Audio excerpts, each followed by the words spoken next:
نحمده ونصلي ونسلم على رسوله الكريم اما بعد فاعوذ بالله من الشيطان الرجيم بسم الله الرحمن الرحيم وعن ابي هريرة ان رسول الله صلى الله عليه وسلم انصرف من صلاة جهر فيها بالقراءة فقال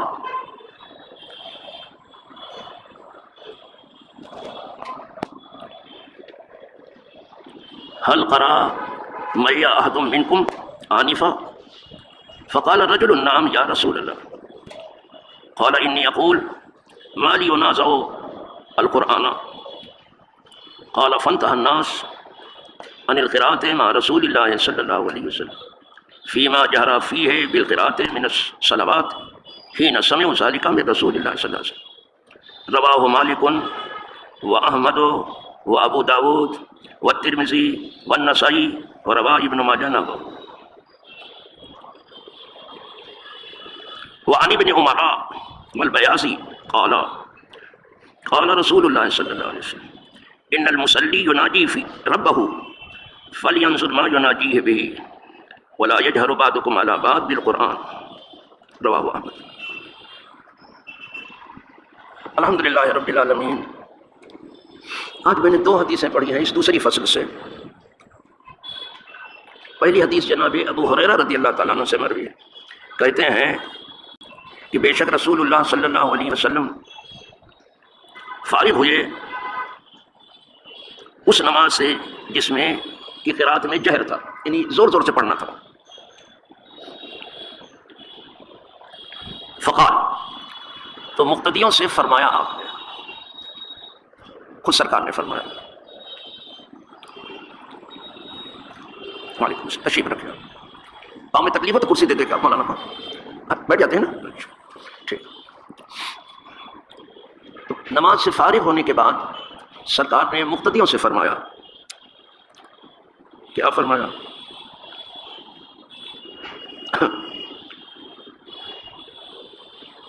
حل قرأ معي أحد منكم آنفا، کیا تم میں سے کسی ایک نے ہمارے ساتھ قرأت کی؟ ابھی آنفا ابھی جب میں قرأت کر رہا تھا تو کیا پیچھے سے تم میں سے کسی نے بھی قرأت کی؟ یہ سرکار نے فرمایا.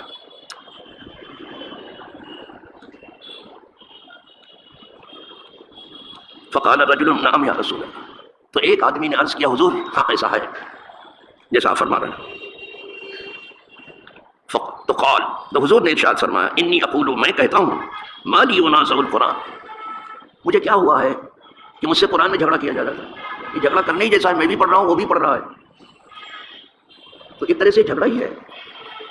ویسے بھی نماز نہ ہو تو دو آدمی زور زور سے قرآن نہیں پڑھ سکتے، لیکن اب نہیں جانتے تو بعض لوگ بڑی مضبوطی سے قرأت کرتے، آتا جاتا خاک نہیں ہے، ایسی ایسی قرأت بگاڑتے ہیں کہ آدمی کان کے اوپر ہاتھ رکھ لے گا. لیکن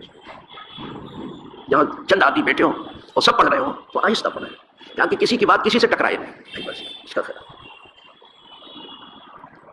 سرکار نے الفاظ کا ہونا سو ہے،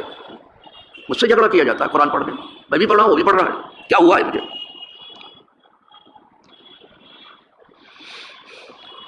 قال، اب ابو ہریرہ کہتے ہیں پھر اس کے بعد فانتهى الناس عن القراءة، تو لوگ رک گئے حضور کے پیچھے پڑھنے سے. دیکھا رک گئے.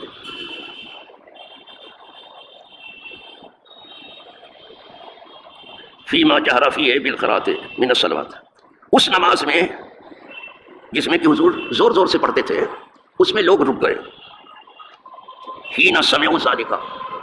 جب یہ بات حضور سے سن لی کہ مجھ سے جھگڑا کیا جاتا ہے تو لوگ رک گئے، یعنی جہری قرات کے پیچھے پڑھنا چھوڑ دیا انہوں نے.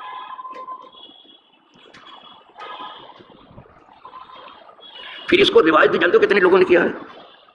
بہت زیادہ لوگوں نے روایت کی. اسے امام مالک نے بھی روایت کیا، احمد بن حنبل نے بھی روایت کیا، ابو داؤد نے بھی نقل. جب حضور سے یہ سن لیا تھا. اور ابن عمر سے ہے اور بیاضی سے ہے، دونوں نے کہا کہ فرمایا رسول اللہ صلی اللہ علیہ وسلم بے شک نمازی اپنے رب سے مناجات کرتا ہے. مناجات کا مطلب ایسی بات کرنا ہے کہ جو بات کر رہا وہ جانے، جس سے کر رہا وہ جانے، سرگوشی کے معنی میں آتا ہے. نمازی جو ہے اپنے رب سے باتیں کر رہا ہے، صرف وہ جانتا ہے کہ کیا کر رہا ہے اور وہ جانتا ہے جس سے کر رہا ہے، تو مناجات ہے یہ نماز. ٹھیک. چلو فَلْيَنْظُرْ مَا يُنَاجِيهِ بِهِ، تو اس کو ذرا غور کر لینا چاہیے مصلی کو جو وہ مناجات کر رہا ہے، یعنی اسے اچھی طرح سے قرآن میں ڈوب کر کے دیکھ لینا چاہیے کہ کیا اپنے رب سے مانگ رہا ہے اور کس چیز کی پناہ مانگ رہا ہے، کیا اسے چاہیے کیا نہیں چاہیے۔ مناجات میں یہی سب ہوتا ہے، اس کو دیکھ لینا چاہیے، صرف لفظ ہی نہ دہراؤ بلکہ اس معنی میں ذرا سے ڈوب کے دیکھو کہ آپ خدا سے کیا مانگ رہے ہو، تمہیں چاہیے کیا، وہ جاننا چاہتا ہے کہ تم کو چاہیے کیا، بندے کو کیا چاہیے بتاؤ۔ ہمیں دنا دن سجدہ کر لینا، دنا دن رکوع کر لینا اور ٹوپی اوپی ادھر ادھر پھیر کے بھاگ جانا، یہ کوئی تماشا ہے؟ یہ نماز ہے بابا، یہ کیا ہے؟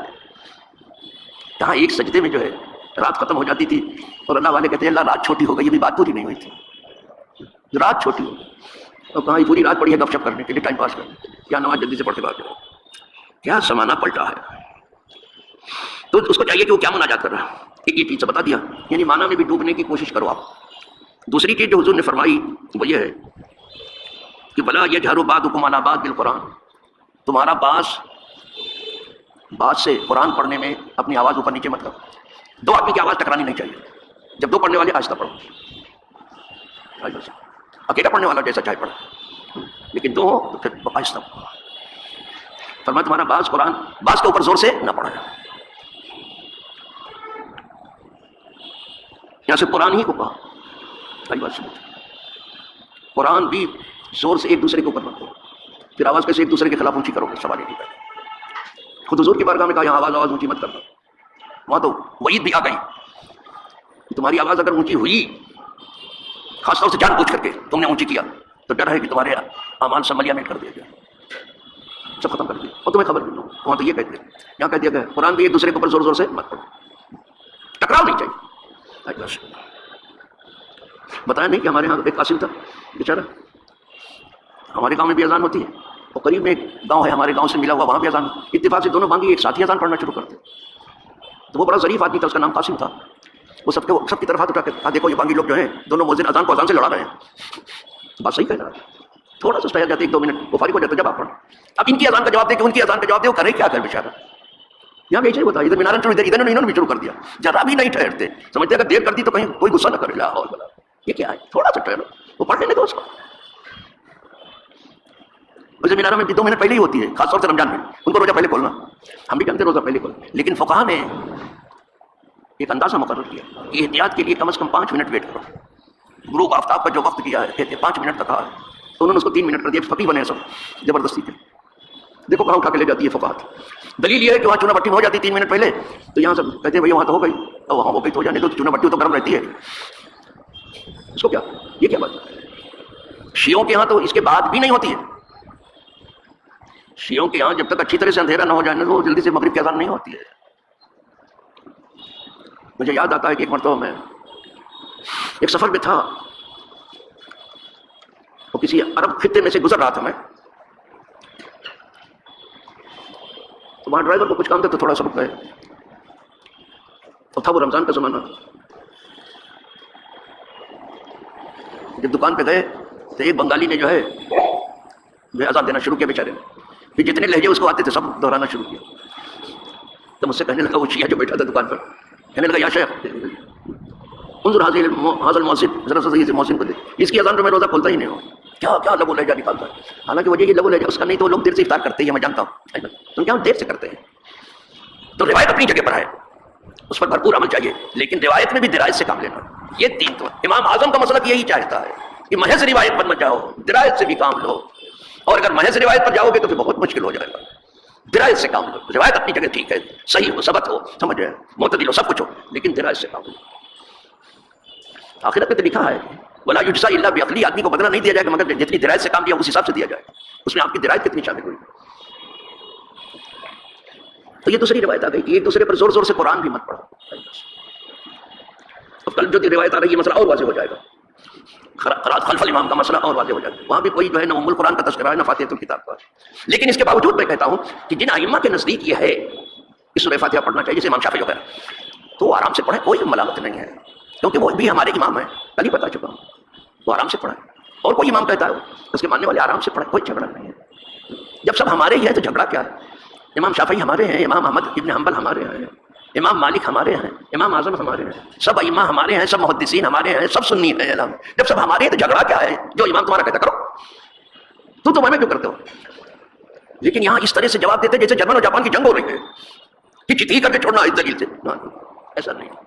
اعلیٰ حضرت نے ایک ادب سکھایا اپنی شعر و شاعری میں بھی، میں تھوڑی سی رہنمائی کر دوں آپ کی۔ ایک مسئلہ علماء اور ائمہ اور فقہا کے درمیان ہے کہ مکہ افضل ہے کہ مدینہ افضل ہے، ایک مسئلہ ہے، چلتی ان کی اپنی اپنی دلیل ہے، کچھ نے کہا مکہ افضل ہے، کچھ نے کہا مدینہ افضل ہے، لیکن وہ زمین کا ٹکڑا جو حضور کے جسد انور سے ملا ہوا ہے یہ سب کے نزدیک سب سے بہتر ہے، یہاں کسی کو کوئی جھگڑا نہیں، لیکن جہاں تک پورے شہر کی بات ہے یہ وہاں ہے، کچھ نے کہا مکہ بہتر ہے، کچھ نے کہا مدینہ بہتر ہے۔ اعلیٰ حضرت اب کیا کہتے ہیں ذرا سنیے، اسے شیری جامع چونکہ پہنا دیا تو آپ کو یاد بھی ہو جائے گا، کہتے ہیں مکہ نہ صحیح، طیبہ نہ صحیح افضل، مکہ ہی بڑا صحیح ہے، طیبہ یعنی مدینہ، طیبہ نہ صحیح افضل، مکہ ہی بڑا صحیح۔ ذرا ادب دیکھیے، چونکہ اختلاف علماء ہے، زاہد کا لفظ استعمال کیا، زاہد کے معنی پرہیزگار، اے پرہیزگاروں